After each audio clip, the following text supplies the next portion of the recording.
Ahora estamos avanzando en esta mañana, son las 9:35, como decía recién Susana, desde Malabrigo arrancaron las lluvias. Ojalá que continúen, particularmente hacia el fin de semana, se esperan los episodios más significativos. La geopolítica global, la institucionalidad democrática en países del continente y la búsqueda de opciones energéticas y minerales, algunas de las claves de este escenario complejo a nivel global. El presidente de Estados Unidos en su red social informó en las últimas horas que las autoridades provisionales de Venezuela entregarán entre 30 y 50 millones de barriles de petróleo de alta calidad y autorizado a los Estados Unidos se venderá a su precio de mercado, controlando que se garantice estos fondos en beneficio de la población venezolana y de Estados Unidos, dijo Trump en esta red social. Se transportará en buques de almacenamiento directamente a los muelles de carga norteamericanos, agregó el mandatario estadounidense, el protagonista de estos días. Para conocer las reacciones de este escenario global, sus impactos y consecuencias, particularmente cómo puede esto repercutir sobre Uruguay, vamos a recibir a John Moore, analista internacional, con una mirada aguda y qué es lo que podemos establecer a estas alturas. John, bienvenido, un gusto estar en contacto contigo, ¿cómo estás? Buen día, Leonardo, buenos días a la audiencia, encantado de estar con ustedes hoy. Bueno, muy amable. ¿Y cómo han seguido esta situación tan... ¿es extraña, es singular, es atípica o no tanto?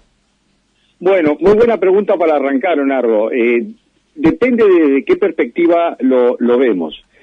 En primer lugar, si lo situamos en un contexto, como tú bien lo mencionaste al inicio, en un contexto geopolítico, no es tan sorprendente esta situación en particular, porque recordemos que la pulseada, la confrontación que han tenido Estados Unidos con el régimen presidido hasta hace poco por Nicolás Maduro, es de larga data. Entonces, y ha ido indudablemente escalando a lo largo de los años, en la medida en que Nicolás Maduro se ha afirmado cada vez más en el poder, en la medida en que ha ido reprimiendo cada vez más a la sociedad venezolana, a la población venezolana, y ha ido desmantelando progresivamente todo esfuerzo, toda iniciativa de oposición legítima al régimen. Entonces, lo que hemos estado viendo en los últimos meses es una escalada muy intensa, muy dinámica de esta confrontación, de este conflicto, que bajo el segundo gobierno de Donald Trump ha tomado otras características que me gustaría mencionar a continuación. Pero sí, por favor, adelante.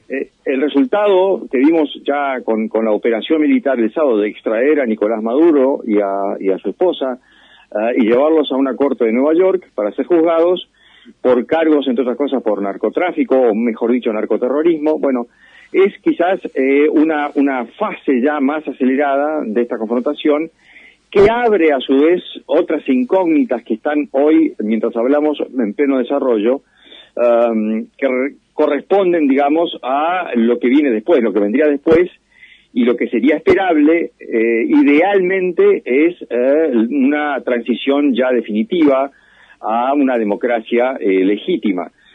Eso por un lado, ¿no? Ahora, por otro lado, tenemos que situar esto en el contexto de una pulseada geopolítica en la que se sitúan en su centro, en su núcleo, Estados Unidos y China. Estados Unidos ve, y esto no es de ahora, indudablemente, esto viene también de hace muchos años para atrás, a lo largo de los últimos quizás 10 años, Estados Unidos está viendo cómo China, en su ascenso hacia una como superpotencia global, ha estado buscando precisamente expandir sus intereses, expandir su influencia económica y geopolítica hacia América Latina.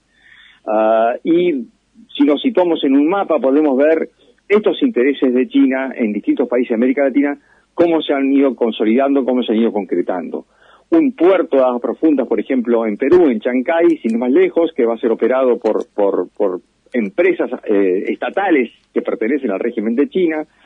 Lo que ha sido la operación del Canal de Panamá, en los dos puertos, a ambas cabeceras del canal, hasta hace muy poco. Recordemos que una de las primeras decisiones que tomó Donald Trump en su segundo gobierno era de desplazar la presencia de China como operadores del Canal de Panamá, por considerar una zona estratégica, que sin duda lo es, y obviamente la presencia puntualmente en Venezuela de China en lo que refiere a el petróleo, a los intereses del petróleo venezolano, y también de recursos estratégicos que tiene Venezuela como país latinoamericano, entre otras naciones latinoamericanas que son ricas puntualmente en lo que es el litio y lo que se considera también como tierras raras, además de ser un exportador de alimentos, indudablemente, y un gran generador de energía. Entonces, esta puja que está llevando a cabo Estados Unidos con China, como grandes adversarios de lo que puede llegar a ser una nueva Guerra Fría, por ejemplo, tiene a América Latina como un escenario muy importante hoy en día. Y esta operación que lleva a cabo el gobierno de Estados Unidos para extraer a Nicolás Maduro del gobierno, del régimen, y comenzar una etapa de desmantelamiento de ese régimen, responde en gran parte a esta puja, a esta pulseada entre estas dos potencias. Y va por ese mismo camino también los anuncios, por lo pronto subrayo, anuncios que ha realizado Trump hasta ahora con respecto a Groenlandia, Cuba y otros países. Yo diría, Leonardo, que lo de Groenlandia lo tenemos que tomar con pinzas. Ahora, no deja de tener un fundamento realista. ¿Por qué? Porque lo que tenemos que ver ahora, lo que está frente a nuestros ojos hoy en desarrollo, es una suerte de etapa final de la caída, del declive del orden mundial que siguió al final de la Guerra Fría. Y lo que estamos viendo es precisamente en forma muy intensa, muy dinámica, muy rápida, un aceleramiento, es un proceso hacia un mundo que va a estar sin duda alguna regido por lo que es la realpolitik, el pragmatismo político, el realismo geopolítico.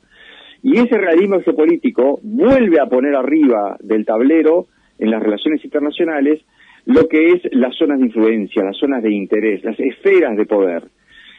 Volvemos un poco a un sistema, a un orden muy similar al de los imperios que antecedieron el estallido de la Primera Guerra. Hay muchas similitudes en ese periodo histórico con lo que estamos viendo hoy en día. Y entonces, con respecto a Groenlandia, Groenlandia es un lugar muy importante hoy porque en el Ártico se está llevando a cabo también una gran pulseada, en este caso principalmente entre Estados Unidos y Rusia.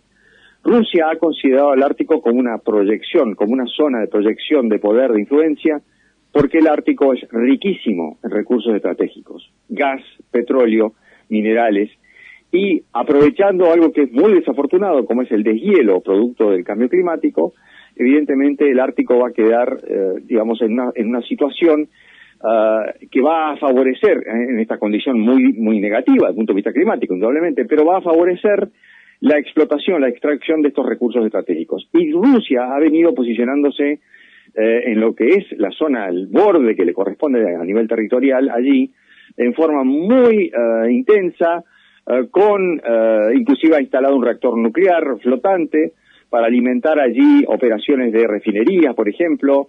Es decir, está colonizando el Ártico con intereses geopolíticos y económicos. Y la respuesta de Estados Unidos, que también no es, esto no corresponde principalmente a este gobierno de Donald Trump, sino que también la inquietud e interés de Estados Unidos respecto a lo que está ocurriendo en el Ártico viene también de hace muchos años para atrás. Bueno, indudablemente Groenlandia es una pieza fundamental en esta dimensión de puja de poder entre Rusia y Estados Unidos. Y también entra China ahí, quizás de la mano de Rusia, para poder explotar precisamente los recursos que ofrece el Ártico. En consecuencia, Groenlandia, desde el punto de vista geopolítico, en este ámbito, es muy importante. Y no deja de ser menor las declaraciones de Marco Rubio al referirse a la presencia de navíos chinos y navíos de guerra rusos en esa zona, porque evidentemente Groenlandia es muy rica en recursos estratégicos. Entonces, allí hay también una proyección en esta pulseada de poder entre las potencias respecto a tratar de tomar control, tomar dominio de esa zona, teniendo en cuenta desde la perspectiva de Occidente, hacerlo antes de que finalmente China o Rusia tomen de alguna manera más o cobren más presencia sobre esa zona. Y dentro, personalmente hoy de que Estados Unidos invada Groenlandia. No creo que eso sea el caso. Pero sí va de alguna manera a consolidar, a fortalecer sus intereses en forma manifiesta con respecto a esa zona, porque repito, es una zona que tiene hoy y va a tener una importancia crítica en el futuro. Y dentro de ese realismo geopolítico que hemos definido, ¿dónde quedamos nosotros? ¿Dónde queda Uruguay? Muy buena pregunta.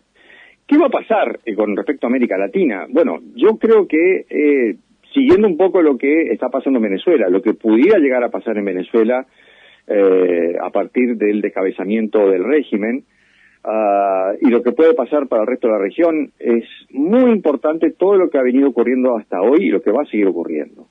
En primer lugar, tenemos ya prácticamente un bloque de países gobernados por sistemas políticos, por partidos políticos que tienden más hacia la derecha.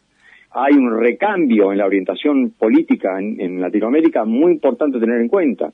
Tenemos un bloque de países como Ecuador, inclusive hasta Perú, Chile con el gobierno de Kast, electo ahora en diciembre. Hay un regreso a la derecha, ya una derecha un poquito más extrema, en el caso de Chile. Un Paraguay que sigue reconociendo a Taiwán, es uno de los poquísimos países en el mundo que tiene relaciones diplomáticas con Taiwán. Paraguay siendo miembro del Mercosur, sin embargo, es mucho más afín a este bloque que a lo que es, digamos, la línea un poco más de izquierda que lidera Lula en Brasil. Y bueno, y ahí tenemos que tener en cuenta un poco qué es lo qué dinámica va a seguir América Latina en esa nueva configuración política que tiene el continente en estos países que hemos mencionado. La gran incógnita es qué va a pasar con Brasil.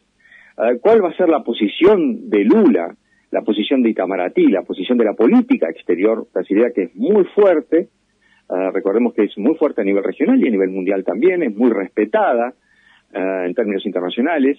Bueno, esa política exterior brasileña, ¿hacia dónde se va a orientar? ¿Hacia dónde va a ubicarse en cuestiones de alineamiento económico, de alineamiento geopolítico? Llegado el caso en que los intereses de Estados Unidos vayan intensificándose en el tiempo a lo largo de este año dentro de esta pulseada. ¿Cuáles van a ser las decisiones que eventualmente va a tener que tomar Brasil con respecto a China o Estados Unidos? Y nosotros como miembros del Mercosur, nosotros como vecinos de Brasil, ¿cómo nos va a impactar esto? ¿Cómo nos va a influenciar esto? Y eventualmente, Leonardo, nos va a llevar a nosotros, a nuestra Cancillería en particular, a tener que tomar decisiones ajustadas, querramos o no desde el punto de vista ideológico, pero ajustadas a esta nueva dinámica de realismo geopolítico. Nos va a llevar a nosotros indudablemente a un mayor pragmatismo en ese sentido. Teniendo en cuenta que China es uno de nuestros principales mercados de exportación, indudablemente, teniendo en cuenta que Brasil también lo es, teniendo en cuenta que hay un bloque como el Mercosur que ha quedado golpeado nuevamente por el rechazo de la Unión Europea a firmar el acuerdo que venimos de alguna manera persiguiendo desde hace años, en un escenario europeo también muy complejo que distrae los intereses de la Unión Europea con respecto a situaciones como esta, la de firmar un acuerdo de libre comercio, cuando la Unión Europea está replanteando sus líneas de defensa, literalmente, para con Rusia, en la eventualidad de una escalada del conflicto que hoy tiene lugar en Ucrania. Es decir, hay un tablero muchísimo más complejo que nos va a llevar a nosotros a tomar decisiones de alguna manera más desideologizadas, si se quiere decir, y más del lado del pragmatismo, del realismo en ese sentido. Y eso es lo que podríamos llegar a observar en el curso de los próximos meses. Bien. El aporte, el comentario, el análisis, este plano del realismo geopolítico que vendrá en forma imprescindible y cargado de pragmatismo, entonces, en virtud de estos nuevos escenarios globales. John Moore, especialista en asuntos internacionales, muchas gracias. Leonardo, gracias a ustedes y a las órdenes.